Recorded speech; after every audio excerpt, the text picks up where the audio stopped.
This episode uncovers a shocking event that showed the excesses of colonial rule amid the subjugation of the native people, all at the expense of seeking wealth, power, and land.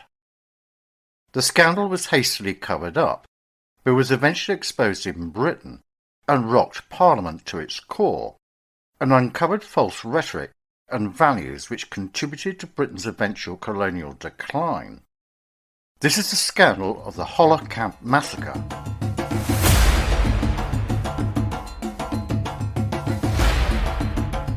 The territories of the British Empire, which it ruled or administered, began with overseas possessions and trading posts established in the late 16th and early 17th centuries.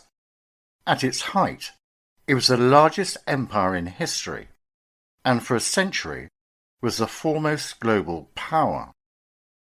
At one point, it controlled over 412 million people, 23% of the world's population at the time, covering 24% of the Earth's total land area.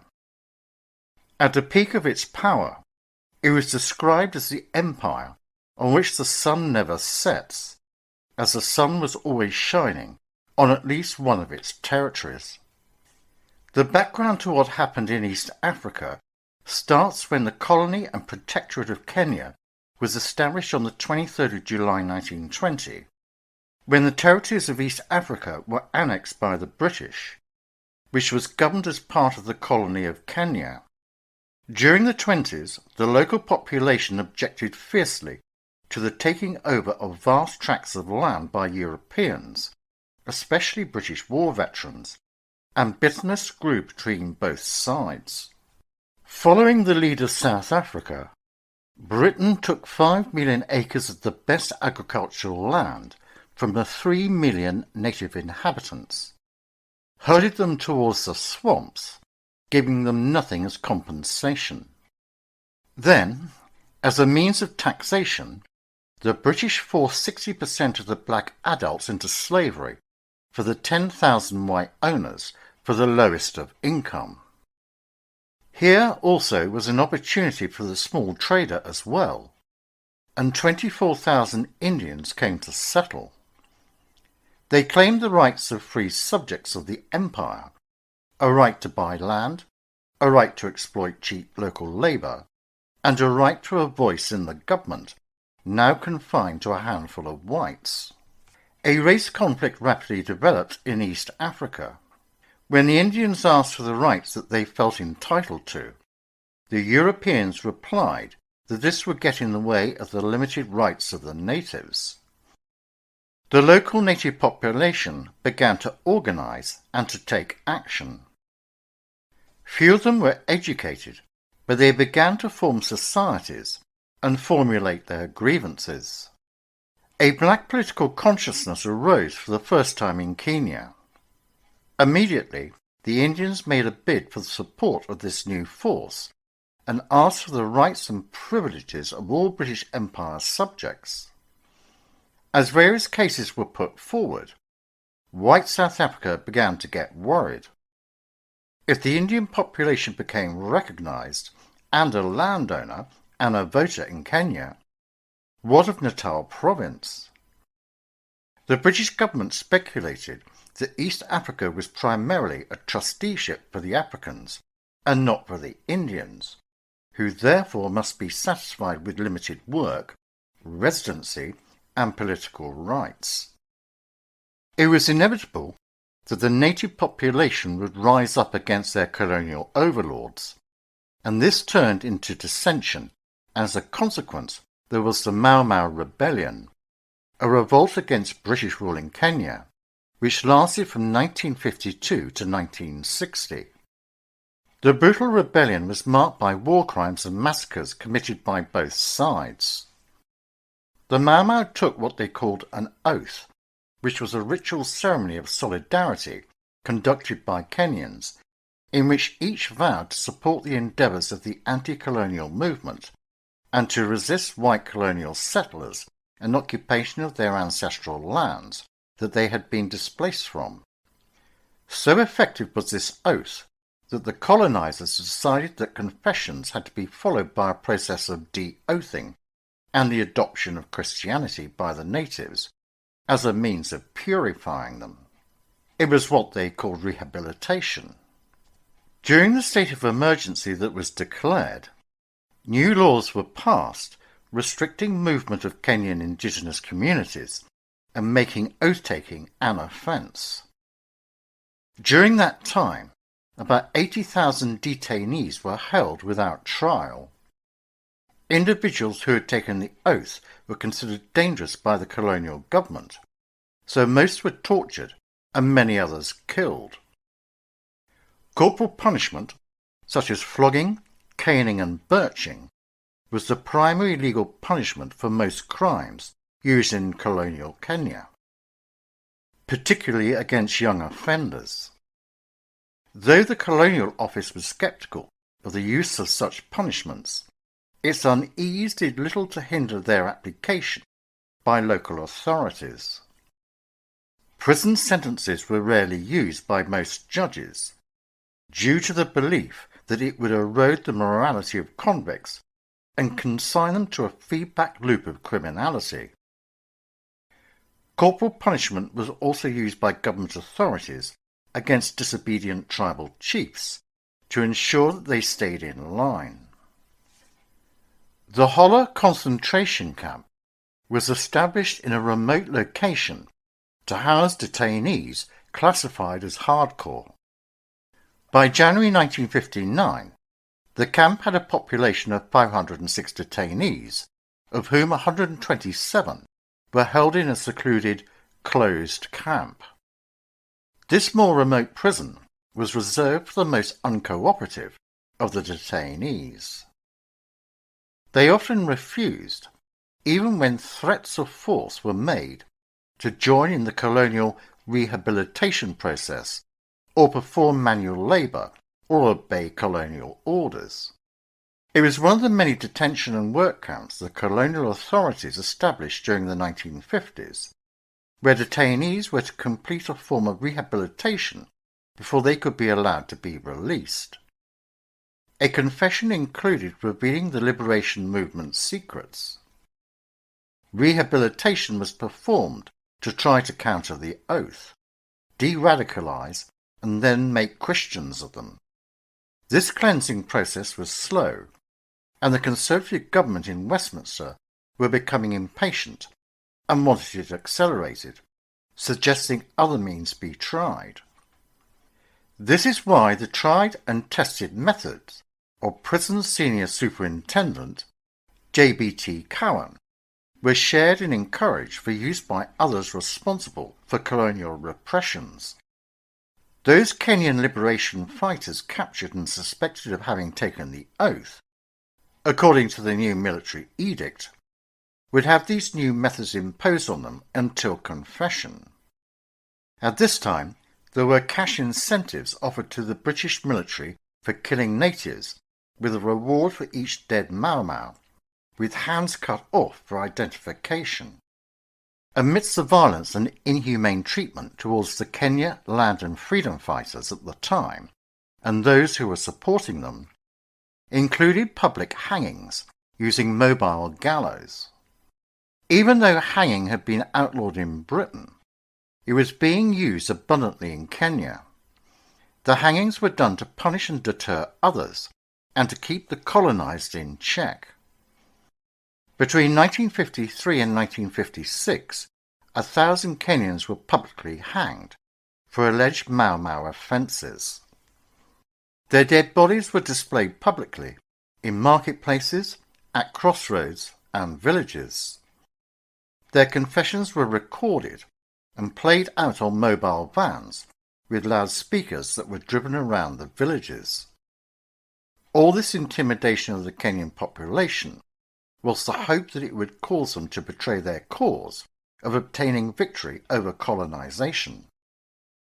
On a visit in November 1958 by the Commissioner of Prisons to Hola, it was decided that a new plan had to be drawn up to tackle the lack of discipline amongst detainees in this closed prison camp. This was because they refused to confess to oath-taking and refused to perform manual labour, declaring themselves as political prisoners who had already served their sentences. After a detailed inspection of the camp, the Commissioner, J.B.T. Cowan, and the camp commandant, Michael Sullivan, drew up a plan on what actions would be put in place to force reluctant detainees to work as forced labour. This plan, which became known as the Cowan Plan, was designed to compel uncooperative detainees to work by clearing them out of each of the living compounds housing the detainees and escorting them to the work site. A vital part of this plan was that any individual who refused to obey this order would be manhandled to the site of work and forced to carry out the task. With manhandled and forced being typically vague, an environment was created to allow legal ambiguity. On the 3rd of March 1959, 88 prisoners were forced to walk about 500 yards to a nearby farm to work under duress. There were 200 officers. 170 stayed outside the fence with guns. 30 armed with batons were inside. The prisoners were shown tools and ordered to work by digging trenches. They peacefully refused to cooperate, stating they had served their sentences and that they were not enslaved captives, but people fighting for the liberation of their country. After this refusal, one white officer then blew his whistle, signalling for the others to join in, beating the 88 prisoners continuously from 8 a.m. to 11:30 a.m. The prisoners did not retaliate. They simply rolled on the ground, trying to protect themselves. When the officers were done and exhausted, the place was full of bodies on the ground. 11 were dead and over 60 seriously injured. The shocked officers did not know what more to do. Realizing the political dynamite that lay on their hands, and what might happen as a result of what had taken place, officials decided to take the dead bodies to Malindi via airplane. They reported back to the British government that there had been a water contamination incident and that 11 people had died from drinking the contaminated water. The massacre eventually became exposed, and the cover story was blown. Cowan was asked about the need to use excessive force. His chilling response was, "The prisoners were not violent, but they were insolent, and their demeanour was arrogant. None of them was going to do anything at all. I didn't feel guilty. I felt extremely sorry that it had gone wrong, but not actually guilty." The first report to surface about this incident was in the East African Standard. The front page article reported that 11 died at the Holla detention camp. The paper quoted the official statement from the colonial authorities. The men were in a group of about 100 who were working on digging furrows. The deaths occurred after they had drunk water from a water cart, which was used by all members of the working party and the guards.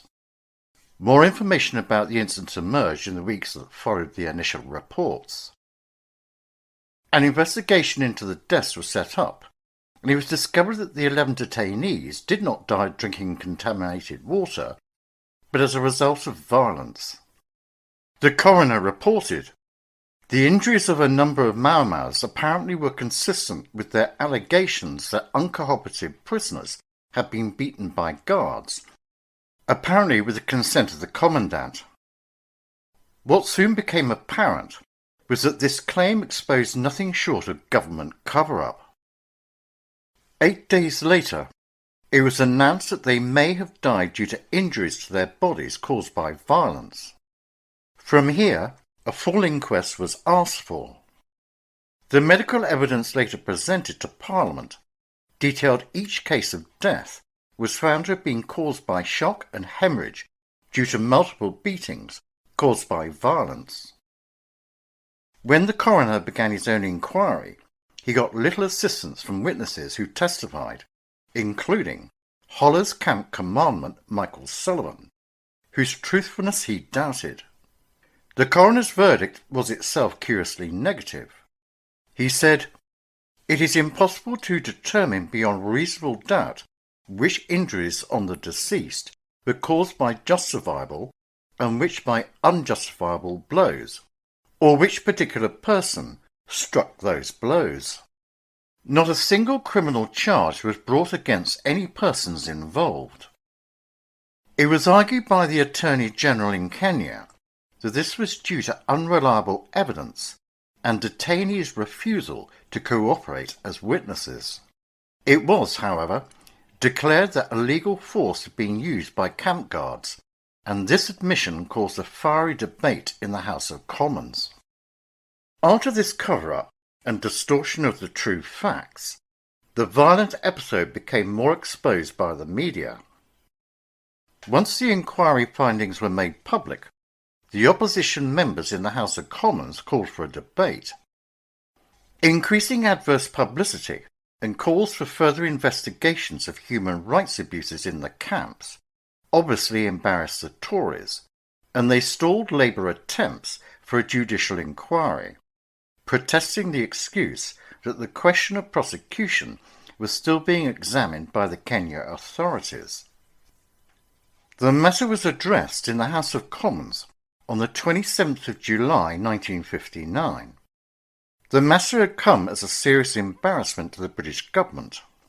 The MPs' debate led to demands for action towards the rehabilitation process being stopped in camps, and led to the release of political prisoners, who were released within weeks. It eventually ended British colonial rule, as it was structured at the time. But slowly word of the Holla atrocity had been spreading, and stirring consciences in London. After all, Kenya was a crown colony for which the British were responsible, not an independent state like the Union of South Africa, whose racial practices were beyond Britain's authority. Opposition MPs smelled a first-rate colonial scandal. They dug up and hurled accusations of a cover-up at the Macmillan government, together with the fact that Kenya's official Cowan plan, named after the colonial prison administrator, decreed that recalcitrant prisoners be manhandled to the site and forced to carry out the work. Obviously embarrassed, the Tories rebuffed Labour demands for a judicial inquiry, protesting that the question of prosecution was still being examined by Kenya authorities, stating in the House of Commons that the Attorney General of Kenya had decided on the evidence available no charge can be framed against identified individuals in respect of identified illegal force used in the incident. Opposition MPs were incensed and angrily demanded, "Has there been an identity parade of the warders? If not, why not?" The British press, with some exceptions, had shown little or no interest about the matter. The newspapers that did compared Holla to concentration camps in Germany during the Second World War, only worse. The Times declared that it is lawful to use such force as is necessary to prevent escape, but not to compel unwilling men to work, and concluded that the government-sanctioned Cowan plan led directly to the fatal incident. The events at Holla were one of many scandals in the British government's attempts to suppress those fighting against colonial power. The colony came to an end on the 12th of December 1963, and the United Kingdom ceded sovereignty over Kenya, and, under an agreement dated the 8th of October, Kenya became an independent country under the Independence Act.